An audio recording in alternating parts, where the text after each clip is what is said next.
In fact, it's just a joke. It's not about Python, just Java, okay?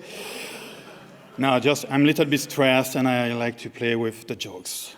In French, that's better. In English, that will be harder. Okay, we are here just about the new feature about Python 3.7, okay? Just that.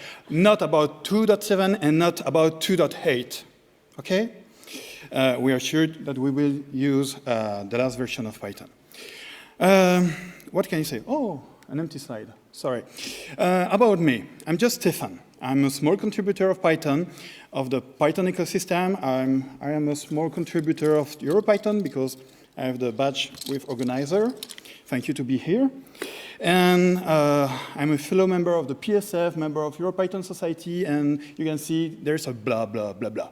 If you know a movie with Dracula, that's fine.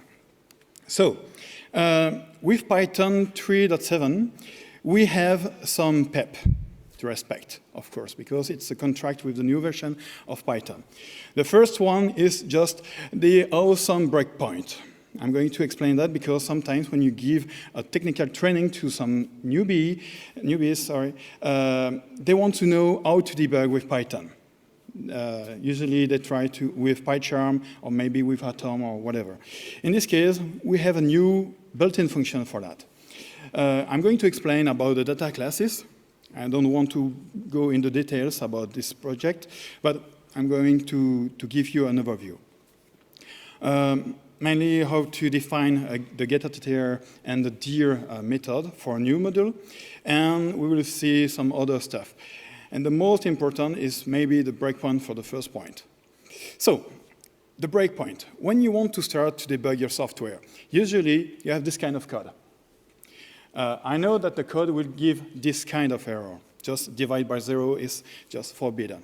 Okay? If I would like to debug it, I have two solutions. Firstly, I'm going to use the print function. Yeah, why not? Yes. And we could use the debugger keyword from JavaScript. No? No, no, no, no. I'm not with JavaScript. Just with Python. And with Python, we can have a lot of debuggers. Okay? We have PDB. I'm going to start with the first one. PDB, PUDB, IPDB, PDBPP, okay? Do you understand? When you start to learn Python, there is a problem. Which debugger can I use? In this case, that's very difficult. For that, there is a new built-in function. No, not PDB set trace, but this one. Or not this one, just breakpoint, okay? So when you will start to use the debugger, when you start Python for the kids, you have this one, PDB, okay? PDB is really ugly, but functional. We don't have any problem with this one. We can find a bug really easily with this one, okay? But if you like to have an ncurse console, an ncurse interface, you can use PUDB, okay? With the new keyword, new function, breakpoint, you can define your debugger on the command line, just after. Firstly, with the breakpoint, you have an environment variable, sorry for my English, but where you can specify your debugger on the command line. The first one, if you don't specify something, it's just PDB. Okay? We have an example just here. Là. Okay? If you want to specify PUDB, you could use this command line. Okay? And if you want to use IPython with your project, because you like IPython and the magic stuff of IPython, you can use that. Okay? So there is an interesting thing with the breakpoint with this new function. If you don't specify the breakpoint on the command line, just with breakpoint is equal to 0, we will disable everything, all the debugging session. Okay? In this case, you could execute your script without a debugger. Yes? I'm not sure. Okay. So, and of course, sometimes you can use the print function if you prefer, because we like the print function. Okay? So it's just the first new feature of Python 3.7. Not really funny, but I like to use it just with the newbies because sometimes, I'm sorry, sir, but which debugger can we use? Well, this one. Okay. Next point, about the data classes. Who know the data classes? Hey, great. Yes, you're a code developer, of course. So, the data classes. What is a data class? A data class. Who wants to represent a user or just a person or an account? Usually, we can use the name tuple. We could use the tuple or just a dictionary or maybe just a class. Okay? But sometimes that's really difficult to explain to a new person. Why I need to have a very big class. In my example, I'm going to give this example just with a tuple. I'm going to represent a person with this tuple. Like, welcome is my first name and last name and my age. Sorry, I'm not young. And the problem with a tuple, we don't know if this index is the first name, the last name, or the age. Okay? We could use the dict. Okay, we change just the form. We use a dict, first name, last name, and age. We can use, for that, the attribute, not the attribute, but the name with the dictionary. But for me, I prefer to use just the dot notation, person.firstname. Okay? We could use the collection name tuple. That's the same thing. We can use it with a tuple. We can define the parameter, and we have the dot notation. Okay? I have a mix between the tuple and maybe a class. But it's not very perfect, because in this case, we don't specify the type of the variable. We cannot override it. There is no default values for this one. So in this case, maybe we could use a simple class. Okay? There is a Java developer here. Yes. Just one? I'm sorry for you. Two. Okay. Now, but when you want to develop one class for an object, you have to define the properties, and the method, the getter, the setter, and the rest, okay? And we can have this kind of code. That's very boring and really verbose. And for that, Python can be a better choice for that, okay? So in this case, we have the person with the constructor. I'm going to give some parameters. I'm going to give this parameter to the instance. I'll have a representation with a string, just a method for the equality, where I'm going to test the first name, last name, and the age, and maybe, if I would like to make a comparison, the LT. Okay? So, but I would like to replace that with another thing, just the data classes, in this case. Before, after, before, after.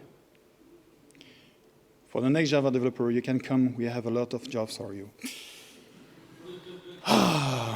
That's really easy with Python, because in fact, we don't need to improve the interpreter. It's just a new class, a new function in the standard library. And from that, we will create a new function for this class, okay? So, with this code, I have the same result. But I can define the kind, the type of the name, or latitude or longitude, the default value with the name tuple, with a tuple, with a dict. I cannot do that. Here, in 5 lines, I have the result. Okay? So, of course, with the data classes, I could define a new method or just a new property. In this case, I'm going to define the full name, my full name, with a representation. And I can use it like a normal class. Okay? Of course, with the data classes, we can define some, we have some properties, options, when we use the decorator. For example, we have init, just here. This one will create the init function, the constructor of the class, if this one does not exist. That will be the same for rep, equal, order, and frozen. if you know the frozen set, you will have the same result. And in fact, the frozen is just for the name tuple, because a name tuple is just in read-only mode.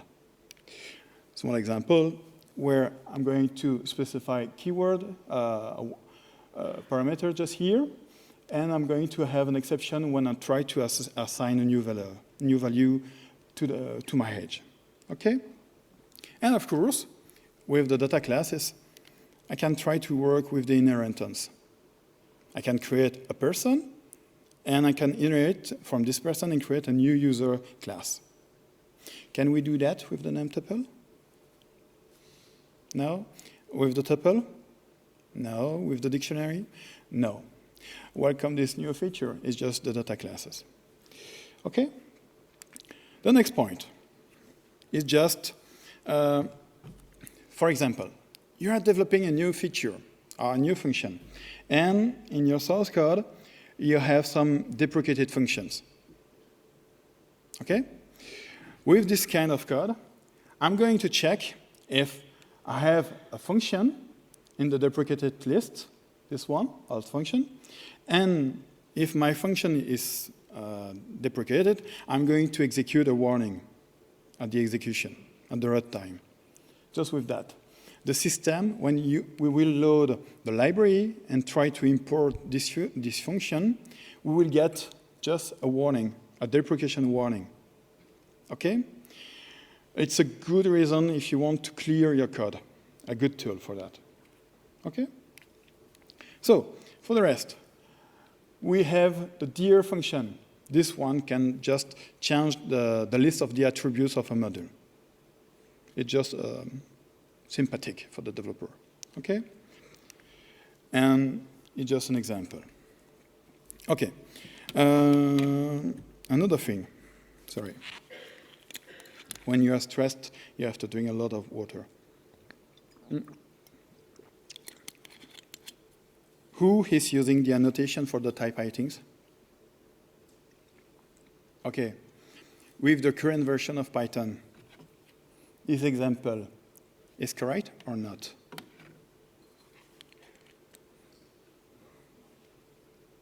Well, no, in French, no. No, signore, sì, okay. In fact, no, it's not the case. Because we will have a problem. Here, we try to define the node class. And this node class will be used just here when we define the type of left and right. And in this, we have a problem because the interpreter has not finished to read the description of the node class. For that, if we try to execute the code, we will get an exception. Just the node is not defined. Yes, okay, but how can I use my node? Because type items is really useful. We can use MyPy, and I can detect a lot of bugs with the static analyzer. There is a PEP for that. Oh, sorry. But if you want to solve the problem, just use the string annotation. Okay? There is a PEP. This PEP is the annotation. You can import it from feature, and with this import, we can define left as a node, right as a node. In this case, we don't have to define a forward reference. Okay? Because this notation with the string is a forward reference. There is this kind of stuff with C++ and the forward declaration. Okay? So, and if we mix the annotation and the data classes, we can have this result. Just that. Okay? We have an optional node. The default value is just none. And that's the same for the right attribute. Okay, another point. Who likes or loves to make some benchmark with Python? There's a scientist here? Yeah, no? Yes, of course. I'm going to present you the master of the performance of Python. He's just here, Victor. And in fact, he has found a problem with Python. With the current implementation of the time module, we have a problem because the current time module uses the float system, the float type, just for the representation of the number. for when we need some seconds or milliseconds. And because we use the float, we have a limitation. This limitation is just for 104 days. After that, you will have a problem with the precision. Okay? In this example, the first example came from Victor. It's just about the benchmark of Python. When you call a function, sometimes this call can take less than 100 nanoseconds. And for that, I started to write this new PEP and introduce new function where you can work at the nanosecond level. Okay? This example is just with the normal monotonic function where we can see the float, and with the nanosecond resolution, we have a Python integer, and you have all the information about that. Okay? So the next point is just about the deprecation warning. Just before, when we have an exception, or we can raise a deprecation warning, there was a problem since the last, not the last version, but since the version 3.2. In fact, by default, deprecation warning was hidden by default. With the new version of Python 3.7, we will show the deprecation warning in the main namespace. Just that. And for the rest, for the future warning and the pending deprecation warning, we will show them in the test. Okay? Just that. So, the next point. Sorry, there is a lot of next point. Sorry. That's very difficult. The PEP is very long, and I have to read a lot of PEPs and try to make a small synthesis of that is very difficult. For example, the context variable is really useful for us, for the developer using the asynchronous development, because, for example, when we use a website, when we try to develop a website with Django or Flask or another framework, we will use a thread, and this thread will receive the request. Okay? But there is a problem with the asynchronous environment because we use only one thread and we have a lot of asynchronous tasks in the same level, at the same time. For that, we have a new module, the context var. This context var will provide the context object and the context var object. The context will be associated to the OS thread, and the context var will contain the value of the context, for the current context. In this example, I create just a context var with a default value. I'm going to set the value, I just read before, and I'm going to execute the main function with a new context. Okay? And if I see the result, the first print will be 42. The second one will be inside spam, just here. We can see that we have the original value. We can change it with set am, just here. And when we go outside of the context of the function, we will get the first version of the value.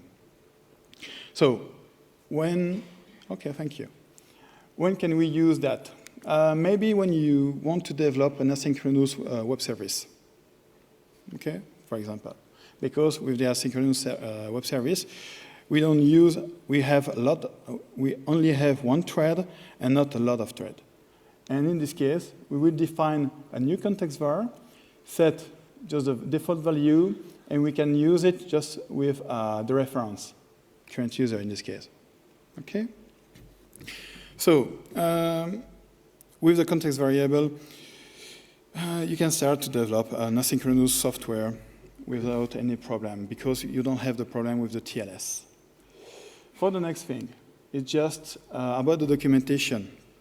With Python 3.7, we have, of course, the documentation in English, maybe, and now in French, in Japan, and in Korean. With Spanish or Italian, if you want to contribute Chinese, okay, you can become the new contributor of Chinese for the Chinese. Yeah, just that. But In fact, if we follow the PEP of Python 3.7, it's not a very funny story for you. Sometimes we develop some new feature without a PEP. It's the case with the dictionary. For example, the new dict in Python 3.7, we guarantee the insertion order. Just that. And it's the leitmotif of Guido. Bit keep insertion order. Yeah, good. Async and await are keywords. That was not the case before. There was a deprecation warning.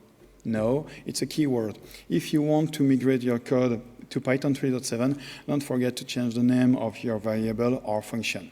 Just that. Stop. You cannot do that.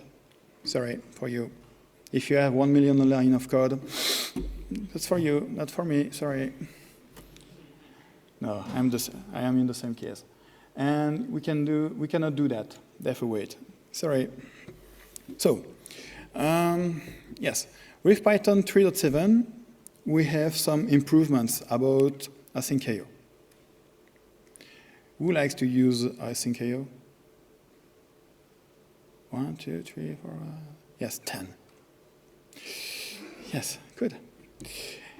We see that we can continue to work on asyncio. Okay, when you want to use asyncio, you have to define an event loop, okay? With this event loop, you will run until the coroutine is just finished. And after that, you will close the loop.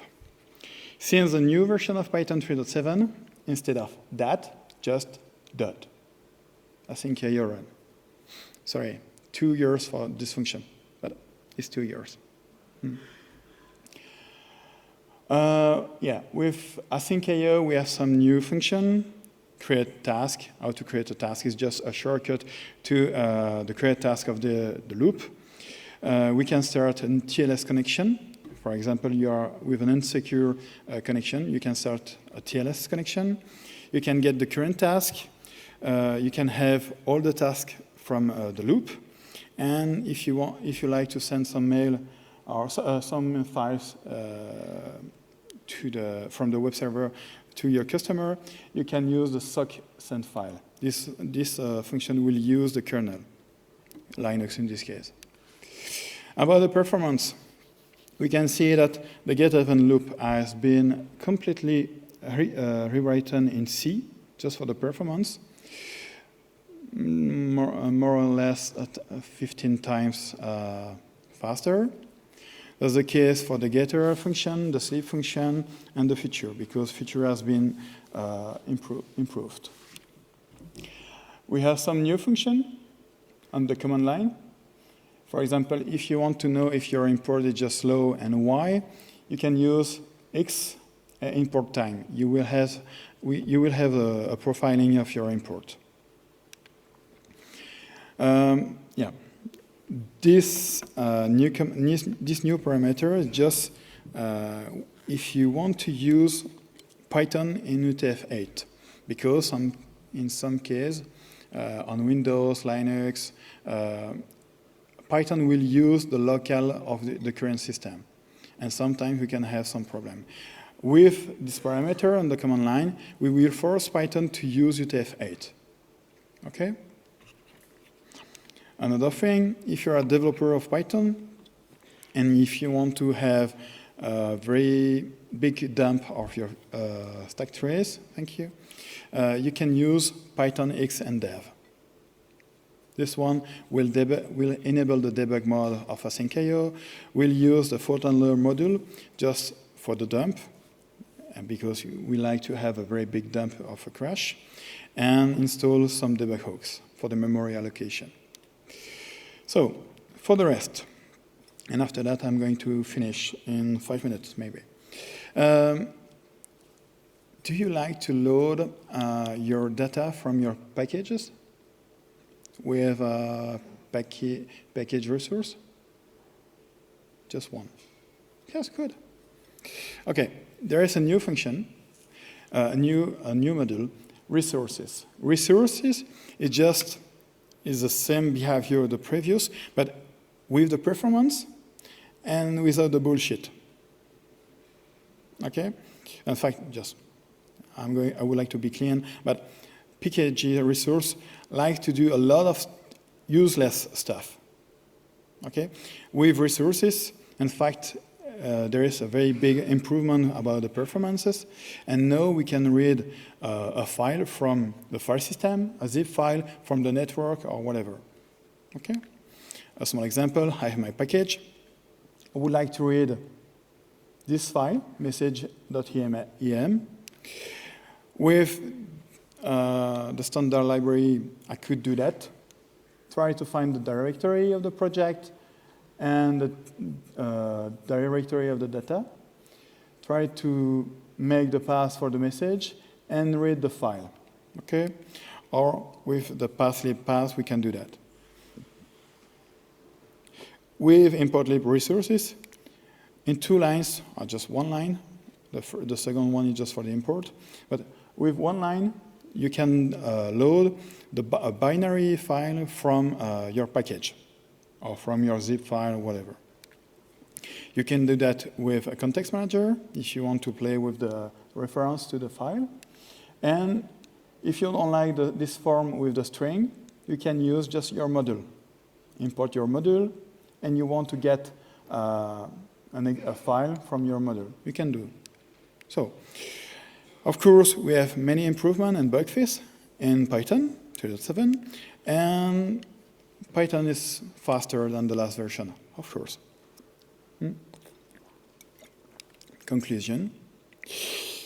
I think that Python 3.7 is a great vintage. And yeah, just that. Thank you.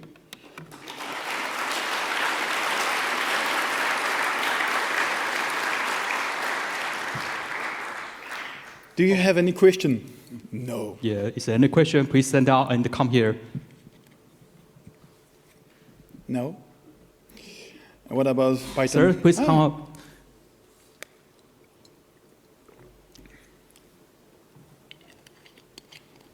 Victor, t'es prêt?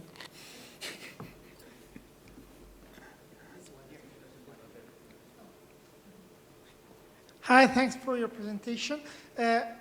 A question, when is the case to use a